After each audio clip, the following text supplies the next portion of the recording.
Moira Millán es líder del movimiento por la recuperación de tierras ancestrales de los pueblos originarios, es coordinadora del movimiento de mujeres indígenas por el buen vivir, es activista por los derechos ambientales, es escritora. Moira, muchísimas gracias, es un honor tenerte acá con nosotros, muchísimas gracias por venir.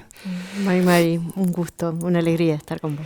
Esta palabra que yo mencionaba al principio, huaychafe, no sé cómo se pronuncia. No, perfecto, huaychafe. ¿Es una suerte de título honorífico? No, es un espíritu que me habita, me define. Estoy determinada por ese rol, ese propósito. El huaychán es la autodefensa. El huaychafe es quien defiende la vida. Es algo que no elegí. Nací y ese espíritu estaba en mí y lo único que hizo mi pueblo es ayudarme a encontrarme con esa fuerza y empezar a caminar hacia ese propósito. Entonces creo que ante todas las cosas soy huaychafe. Después me pongo a escribir, a hacer guiones y otras cosas, pero soy huaychafe.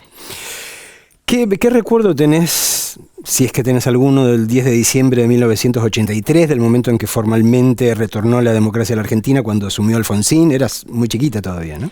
Y tenía en ese momento 12 años, iba a cumplir 13. Había mucha emoción en mi familia. Yo tenía una mamá que, si bien no había podido estudiar, no había ido a la escuela, era una mujer muy sabia, muy lúcida, y ella podía discernir la diferencia sustancial entre introducirnos en la democracia y dejar atrás la dictadura. De hecho, yo tenía parientes, policías, militares, algunos incluso juzgados e involucrados en la desaparición de personas. Y ella nos ayudaba a leer ese nuevo escenario que se avecinaba. Era una mujer, mi mamá fue una mujer muy extraordinaria, que bueno, somos 6 hermanos y los 6 estamos en la lucha. Y creo que fue un cambio importante, sustancial. ¿Se percibió? ¿Lo percibían en las comunidades? Sí, porque además, bueno, tenemos que hablar un poquito de lo que ha sido la dictadura para los pueblos indígenas, que nunca, no hay ningún libro ni narrativa de documentales o películas que cuenten. Pero voy a contarte una historia muy chiquitita, Marcelo, para que puedas dimensionar. Yo recuerdo cuando fue el 79, que fue el intento de conflicto bélico con Chile. Con Chile, claro. Habían muchos hermanos mapuches de Chile viviendo en las barriadas más pobres de Bahía Blanca, porque yo crecí en Bahía Blanca, no en el campo. Y tenía amiguitos mapuches de Chile. Un día fuimos a jugar con ellos a la villa. Yo crecí en una villa muy pobre y al ladito estaba este otro asentamiento de nuestros hermanos mapuches de allá de Bulumapu, de Chile. Y fui a jugar con mis amiguitos y el ejército había tomado control de ese barrio. Y recuerdo la mirada, una mirada que nunca más volví a encontrar, de uno de los niños amigos míos, que padecía mucha discriminación, pero era mi amiguito, subido a un camión del ejército. El camión con las culatas había tirado abajo los ranchitos, y él estaba con toda su familia arriba del camión, con sus pocas pertenencias que le habían permitido tomar, y llegamos para jugar con él, y nos miró. El padre de él lloraba, la madre daba alaridos. Él no lloraba. Él tendría 7 años y no lloraba. Y nos miraba. Y nos miraba con rabia, con dolor, pero no se le escapó ni una lágrima. Había tanta dignidad en ese niño.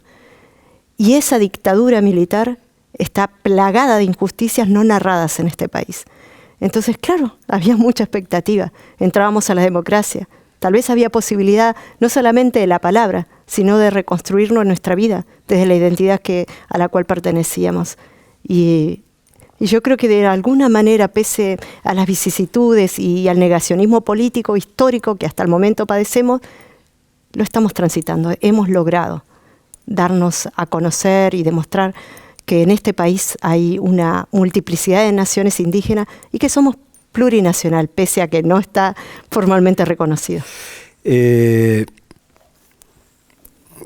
En general hablamos, cuando revisamos estas 4 décadas de democracia formal, muchas veces nos detenemos en determinados procesos que han permitido un avance en materia de derechos de las mujeres argentinas. ¿Qué pasa con las mujeres indígenas argentinas? ¿Esos derechos también han llegado a las comunidades originarias? ¿O hay todavía otro proceso de retroceso más grande al que habría que sobreponerse? Hay una dictadura racista que está enquistada a lo largo de toda la historia. Hay un negacionismo como política continua que no se modificó para nada, ni en la democracia ni en la dictadura. Sin embargo, la presencia del feminismo y del movimiento de mujeres tan fuerte en las calles ha provocado un despertar también en nosotras, y un hecho histórico que solamente ha vivido Argentina, que yo no creo que pocos argentinos y argentinas lo saben, es que en el año 2015, en una marcha de 15.000 personas, entramos las mujeres indígenas al Congreso de la Nación a tomar la palabra y a proponer el buen vivir como derecho. El buen vivir era un proyecto que habíamos elaborado donde nos preguntábamos cómo serán las políticas de transporte desde el buen vivir, cómo sería la política de educación, la de salud, los derechos espirituales. Y soñamos de manera colectiva, y soñamos ese buen vivir no solamente para los pueblos indígenas, sino también para todo el pueblo argentino. Y entonces nos propusimos entrar al Congreso. Recuerdo haber hecho toda una larga gestión de hablar con parlamentarios para que se nos permita, porque no éramos parlamentarias. Y por primera vez en la historia se abrieron las puertas del Congreso y fuimos recibidas. Y presentamos la ley, que por supuesto se cajoneó, nunca se trató, pero ese hecho histórico encarnó una metáfora profunda, que me parece que hay la voz, el movimiento de las mujeres indígenas es un movimiento telúrico, es un movimiento que despierta no solamente la conciencia de esta diversidad de identidades y de derechos, sino la conciencia del mundo, que hay una matriz civilizatoria alternativa a esta que yo le llamo terricidio. Y creo que eso es parte de una democracia directa y participativa, donde si bien las instituciones para mí están muy atrasadas en este camino de amplificación de derechos, los pueblos estamos de avanzada. ¿Qué crees que ocurrió o a qué se debió? Porque vos estás hablando del 2015, venían de un larguísimo proceso que en todo caso tenía que ver con la negación y con la invisibilización de la realidad de las comunidades originarias, y de repente a partir del 2016 empiezan a aparecer en todos lados, demonizados como si fueran la gran amenaza, no blanca en este caso, sino indígena. ¿A qué se debe, de repente esa utilización política de la cual fueron víctimas, son víctimas? Yo creo que hay una oligarquía rancia, no juzgada, donde no se ha hecho un revisionismo histórico sobre la sangre que todavía mancha sus arcas económicas, esa oligarquía que gobierna, que verdaderamente tiene el poder investido de una total impunidad que les permite a ellos arremeter sin vergüenza alguna, porque dicen barbaridades, apología del odio constante, y de hecho sus propuestas electorales pasan por ese odio. Y en el 2016 se plantea un escenario de tensión que era imposible, yo digo, tapar el sol con las manos. En ese escenario de tensión, la sociedad rural, que tiene un poder materialmente concreto en los territorios, presiona al gobierno macrista para que se detengan las recuperaciones territoriales. Y empieza a cobrar visibilidad esa apología del odio, con un periodismo al que yo le llamo sicariato de las transnacionales, que utilizan todos estos espacios de comunicación para desinformar, para mentir, para inocular el odio. Entonces de repente el pueblo mapuche se vuelve enemigo, el enemigo interno, los terroristas, cuando en realidad los únicos que aterrorizan la vida en los territorios son estas empresas extractivistas, son los latifundios de la sociedad rural y son los gobiernos que se vuelven instrumentos certeros y letales contra los pueblos. Lamentablemente esto se ha ido sosteniendo hasta el día de hoy, hace muy poco que 4 Lamguén presas injustamente fueron liberadas. Y están reclamando la restitución de su territorio y volver a su rehue, algo que se va a producir, esperamos, este año.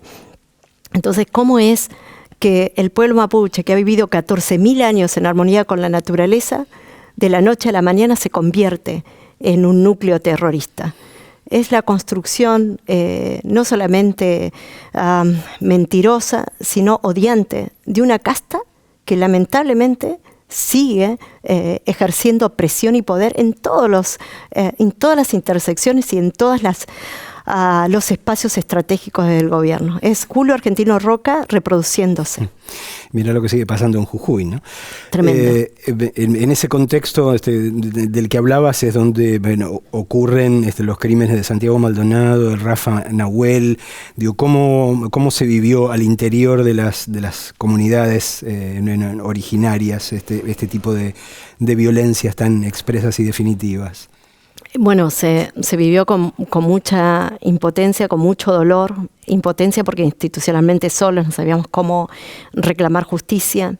Y bueno, en lo personal mi familia estuvo muy, muy perseguida. Y también veíamos la situación de represión e injusticia desplegada sobre las comunidades. Recuerdo que tuvimos que ocupar el juzgado federal para reclamarle al juez Otranto que termine de hostigar a las comunidades que habían recibido, por ejemplo, en Vuelta al Río, represión, detenciones arbitrarias, vejámenes. Pero lamentablemente, Marcelo, no fue solo una experiencia del pasado reciente macrista. Durante este gobierno también vimos el asesinato de Elías Garay. Claro. Yo estuve ahí cuando fue el funeral y pedíamos algo tan elemental y un derecho que no se le niega a ningún pueblo, el derecho a despedir a nuestro Lamguén. A ir a un funeral, Marcelo. Y desplegaron fuerzas represivas y empezaron a disparar contra los jóvenes y nos tuvimos que poner las mujeres grandes por delante de la policía y decirle, mátennos. ¿Quieren sangre? ¿Quieren más sangre derramada? Mátennos. Yo le decía a uno de los fusiladores que estaban ahí disparando, yo soy abuela, ya he sido madre, soy abuela, mátenme a mí, pero no vamos a permitir que sigan matando a nuestra juventud. Y lo único que queríamos hacer en ese momento era subir hasta el lugar donde estaban los restos de nuestro Lamguén y despedirlos en un funeral mapuche. ¿Cuántas montañas de cadáveres van a ser necesarios para que se tome conciencia de que hay una dictadura racista? ¿Cuánto odio más desplegado, ejercido no solamente en la política, en la economía, en estas alianzas estratégicas en las que se coloca presupuesto a la muerte? Yo creo que hay un pueblo, que es el pueblo argentino, que desconoce mucho de lo que está pasando.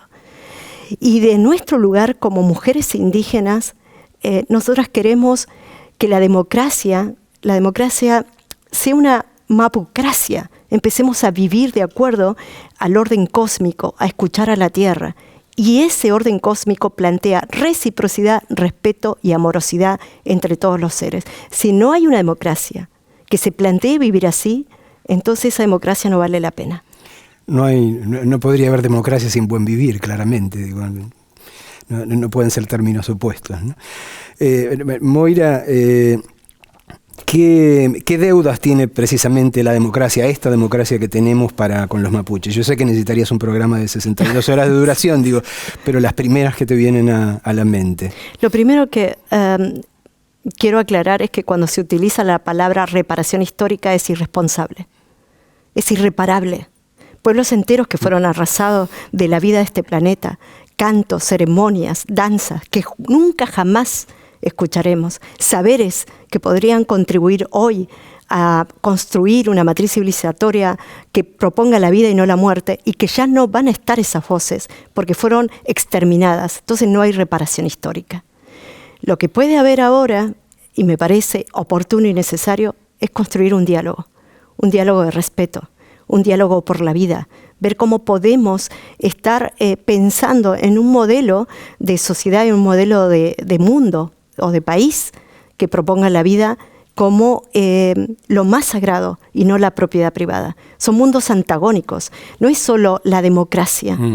Vuelvo a esto de la matriz civilizatoria, es decir, los valores son antagónicos.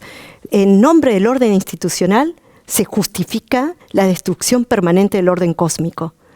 No nos vamos a poner de acuerdo. No se va a resolver la tensión política entre los pueblos indígenas y el Estado con entregar parcelas de tierra. Porque vamos a estar enfrentados porque queremos la vida. La vida se tiene que preservar más allá de todo. Entonces, si el modelo económico destruye la vida, pensemos en otro modelo. No podemos seguir sosteniendo la muerte como justificación del desarrollo. ¿Estamos qué? Progresando la muerte y creemos que eso es desarrollo. Entonces, yo realmente creo que los estados-nación del mundo están obsoletos en sus bases ideológicas.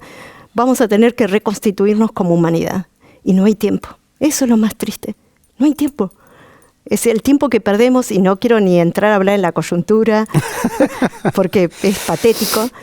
Estamos perdiendo el tiempo, entretenidos por circos políticos, donde hay bufones que son impresentables y que realmente merecen nuestra lástima y no nuestro voto, mientras la Tierra está yendo irremediablemente hacia un camino irreversible de muerte.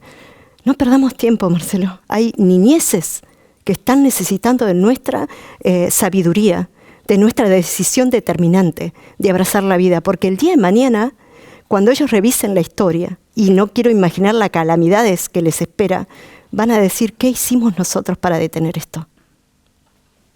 Moira, muchísimas gracias por venir, por conversar con nosotros.